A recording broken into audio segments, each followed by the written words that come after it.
Hey everyone, and welcome back to the channel. Today we are talking about something that is blowing up all over TikTok. There are tons of clips of people reacting to this, to clips of white folks walking out on the movie Sinners from the cinemas. It's not one, it's not two, it's a lot of clips that is sparking a lot of talk on TikTok. But here's the question that I keep asking myself. Didn't these people see the trailer? I mean, what is it exactly that is making people walk out on this movie? Is it spiritual? Is it guilt? Is it discomfort? Or it's just a challenging movie to watch throughout? And it's not just the white folks. There are two types of people that are walking out on this movie. So it's the white folks and the Christians. So clearly Sinners is stirring up something within people, and a lot of people are talking about this movie. And we're gonna watch some of the clips that I've collected for you guys of people reacting to, you know, they walking out of the white folks walking out on this movie. I'm gonna come back at the end of this video to give my own 2 cents. Let's watch this.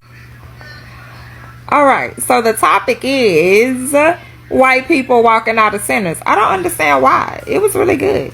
If you haven't seen Sinners with Michael B. Jordan, please go see it. Support this man. He played 2 roles. He was on this Eddie Murphy real quick, and I ain't gonna hold you. I loved it. I love going to the movies. Let me know if you liked it. Did you see somebody walking out? And if you did you say something? Would you have said something? I'm not. Look, less people in the movie theater, the better for me. Whether it be private or VIP. You understand? So yeah, Sinners was really good. I really did like it. He needs to come out with something else. Michael B. Jordan's movies have all really been entertaining. They've been good. I love them. So anyway, so you let me know. Did you see any white person walking out the movies? Morning, baby.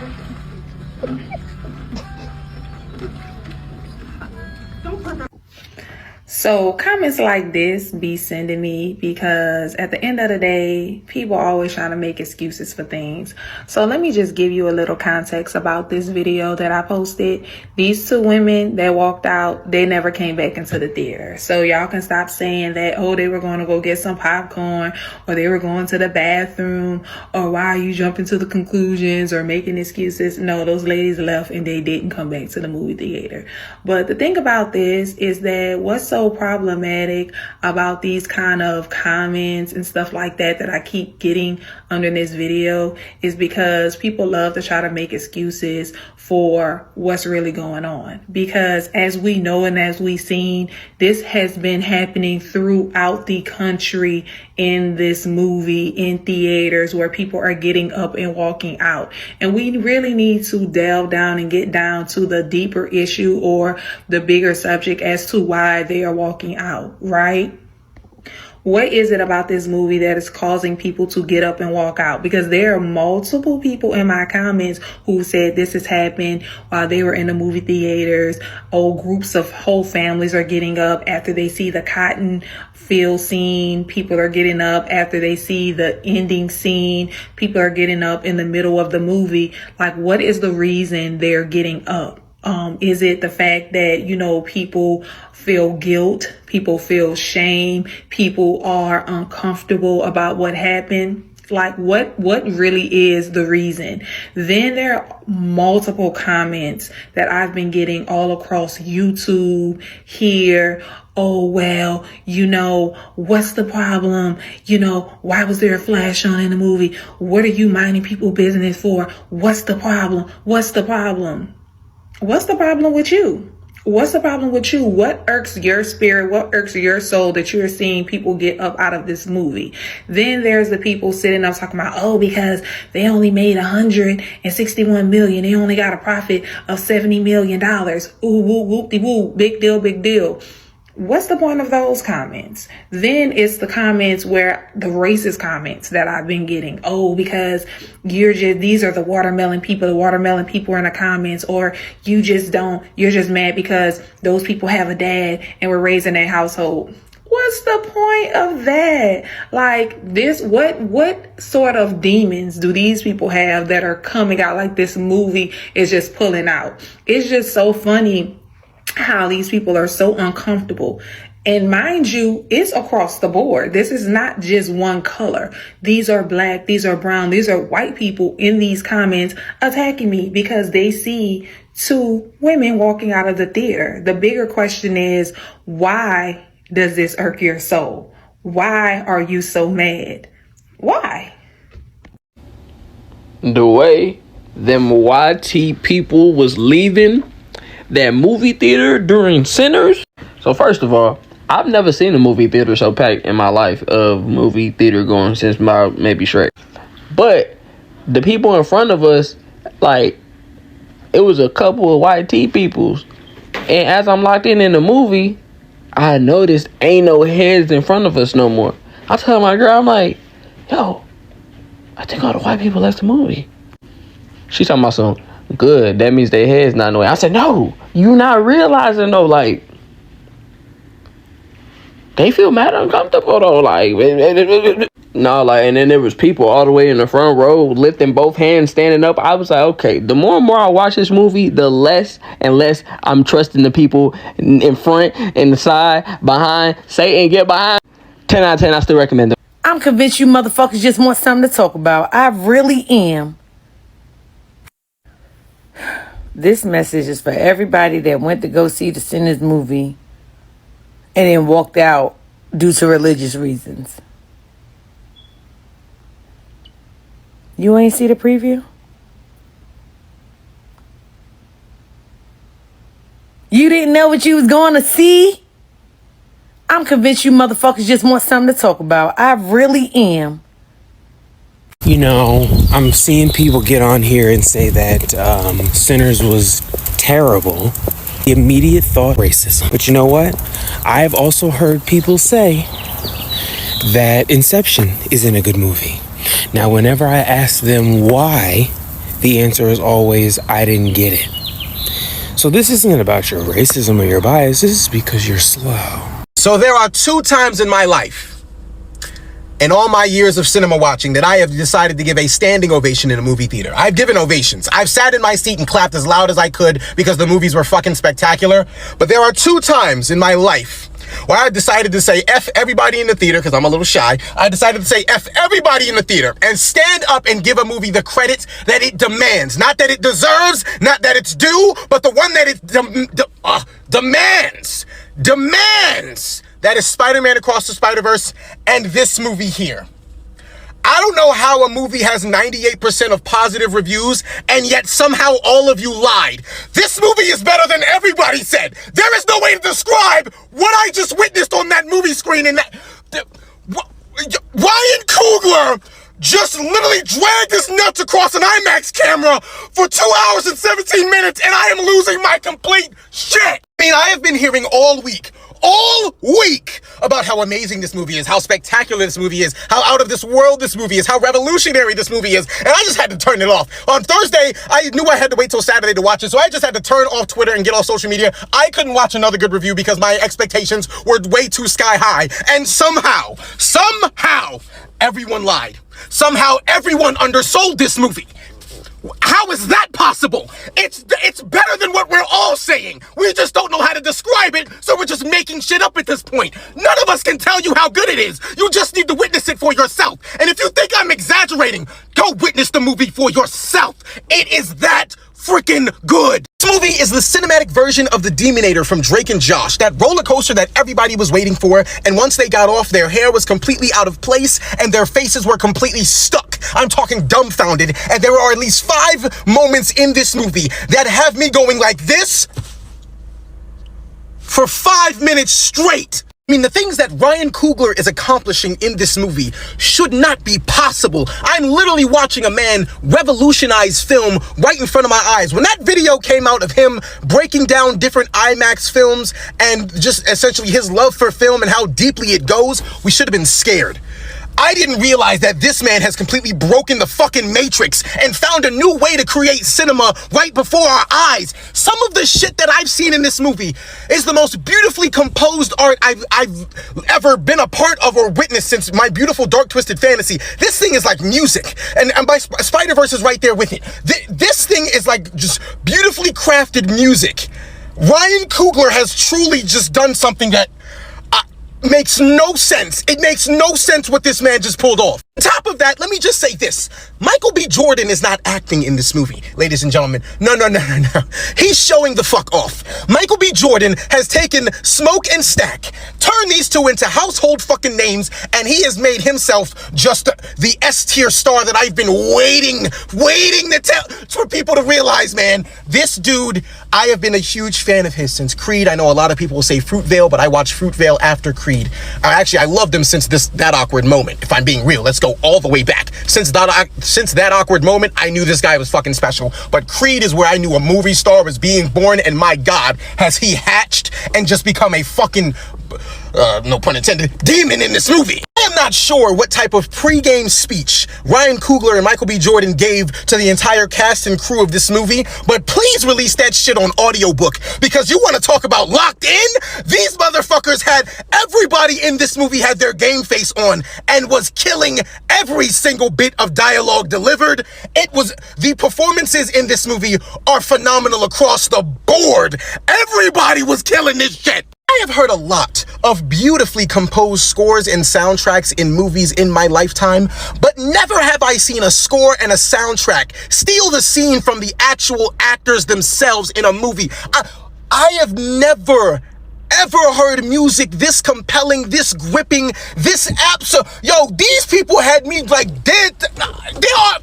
There are scenes in this movie where I cannot believe what is happening on screen, and it literally has me losing my freaking shit. I had to apologize to the guy next to me in advance. I said, I'm probably gonna lose my shit in this movie, buddy, and I did. And we had a great fucking time. We were in there dancing together. I made a friend today. Before I go down the list of incredible performances, I once again need to go back to the score of this movie. Ludwig Göransson, hopefully I'm saying his name correctly, that man deserves a plaque.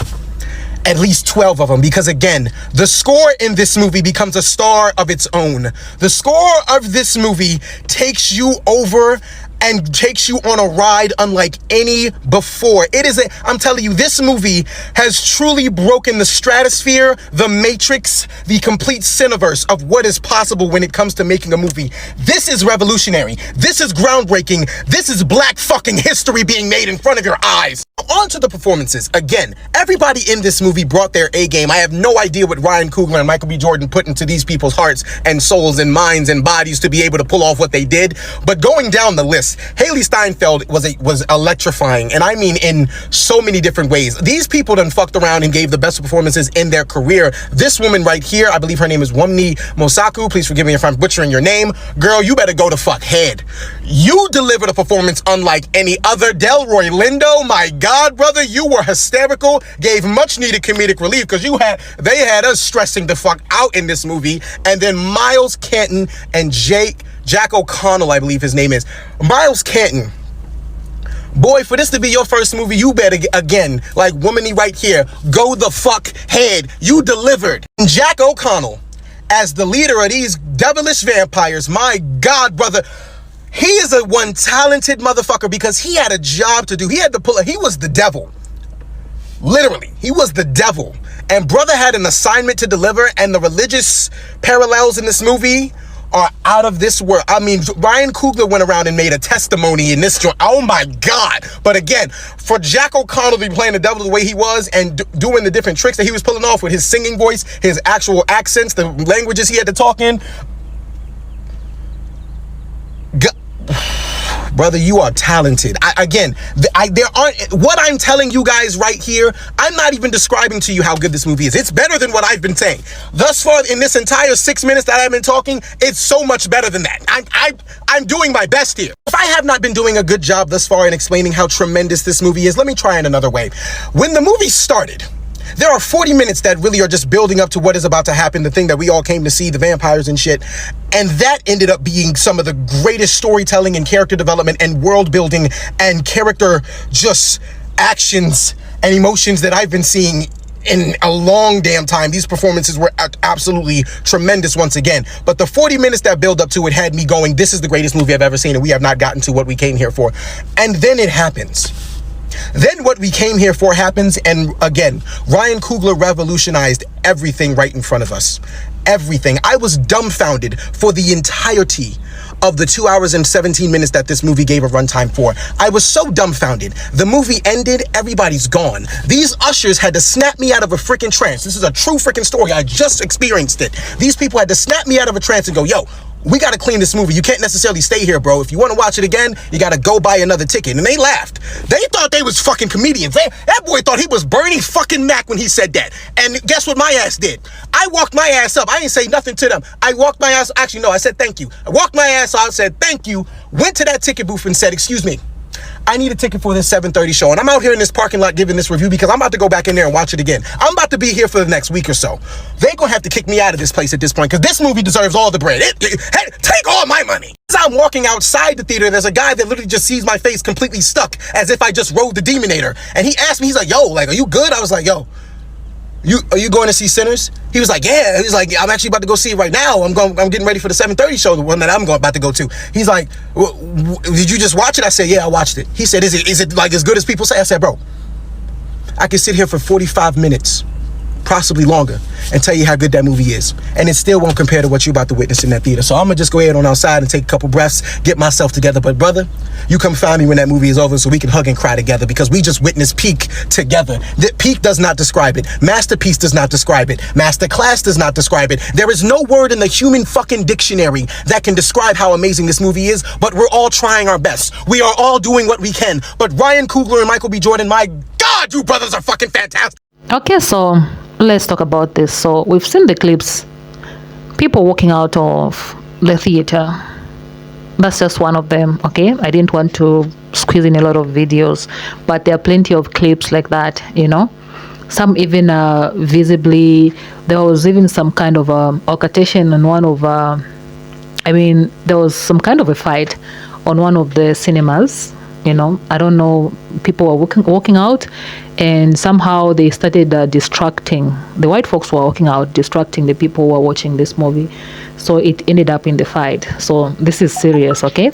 Yeah, and the question still hangs. This is the question that I still, keep asking myself, like, what is it about Sinners that is making these folks, especially the white community, some white folks and some Christians, because I have seen a lot of clips of Christians who have watched this movie and they've enjoyed it, and some white folks who have watched this movie and have enjoyed it. Okay, so these guys are calling the movie racist. The palm color people. For the Christians, I think it's got something to do with it being spiritual and all that. We're gonna talk about that. So let's talk about a few moments from this movie that seem to be sparking all this controversy. Now, I haven't seen Sinners yet, but I want to make that clear, okay? I wanted to make that clear. I haven't seen it yet, but I plan to. But from what people are sharing online, it seems like this movie, it's a nice movie. Like it's not holding back, and there could be some scenes apparently, that is making people uncomfortable. Okay. Yeah. And another scene, I know why I was doing that. I don't want to say what I wanted to say, okay? I don't want to offend some people. This is Ochub, okay? Another scene reportedly flashes between Church Simmons and slave. I'm not supposed to be mentioning these things. Okay, cutting back and forth, like I don't want to talk about that either.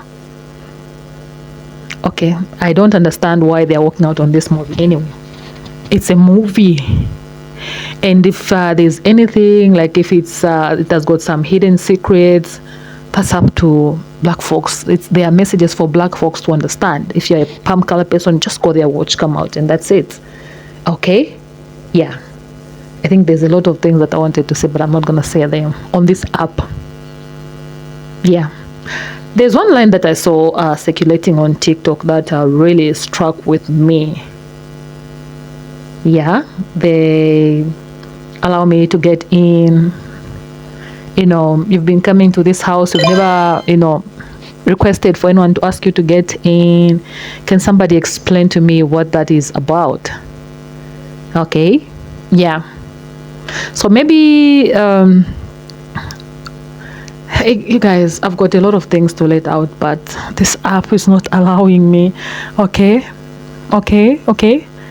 Yeah, so for the Christian reactions, I've seen comments from people saying like the movie is demonic. Yeah, it's demonic, or it opens up portals, or I felt something dark in the theater. You know, you're gonna open up portals for demons to possess you and whatever and whatnot. I mean, I can't speak about that because I haven't seen the movie yet. Yeah, but you guys, if any of you guys have watched this movie, could that be the reason why the Christians are walking out on this movie? I want to hear this from you guys. Okay, yeah, and some Christians are saying that it's not just the violence or the history in the movie, so they're calling it there's some violence in the movie, like it's a spiritual, it's spiritual undertones. They're claiming the movie plays with dark symbols, it invokes things that shouldn't be invoked, and leaves you feeling like you've brought something, a home. Now, whether that's just good fuming, deep psychological horror, or something more spiritual, I guess that depends on your beliefs, right? But it's clear that Sinners isn't your, a typical horror flick. Like, this movie is pushing buttons, it's digging up roots. Okay, so here we are with two very different but very passionate reactions.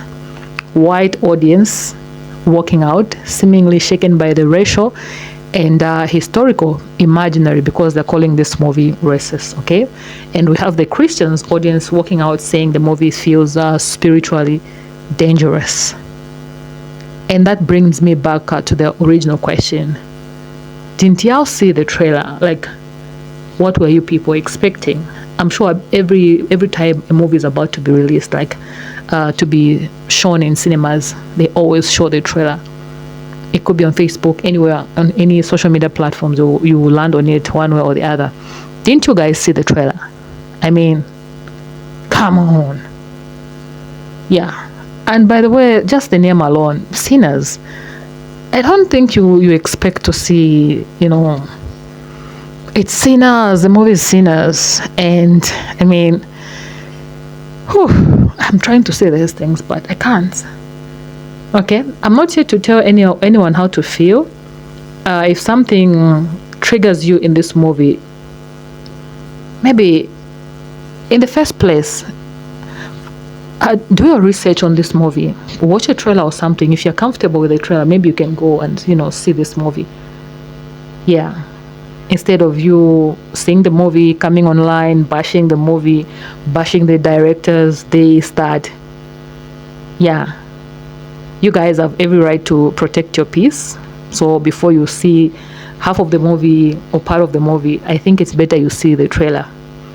But at the same time, I think it says something, when a movie makes these guys feel uncomfortable, especially because the majority of these guys are walking out on this movie are the palm color people. Okay, like I said, I haven't seen the movie yet, so I don't want to go deep into judging people. Okay, I can't give my full opinion. I won't jump on the bandwagon or defend something that I haven't experienced firsthand. I mean, but I do plan to watch it when I have time. I'm always looking for videos for you guys to watch, morning up to evening, fetching video. It's not an easy job. That's why I keep asking you guys to watch the videos up to the end. And when I do, I'll come back here with my full thoughts, because this conversation is far from over. Okay, so here's my question to you, especially if you have already seen Sinners. Do you think this movie is making people walk out of because of the guilt, discomfort, or because of this is over race and history? Do you think it's something spiritual, something they're calling it darker and all that? Do you think that could be the reason the Christians are walking out on this movie? Let me know what you think about this in the comment section down below, because I want to hear your thoughts, especially if you've seen the movie. Was it too much? Was it necessary? Did it cross a line? Or did it finally draw one that needed to be drawn? I'm failing to understand the negativity. By the way, this movie has gotten over 80 something, close to 90% of positive feedback. The negative is little, way down little. Yeah, so please drop your experience, your reactions, your theories. Let's talk about it without judgment in the comment section down below. And if you have not subscribed to this channel, please feel free, go ahead, subscribe, and I'll definitely see you in my next video. Please stay peaceful.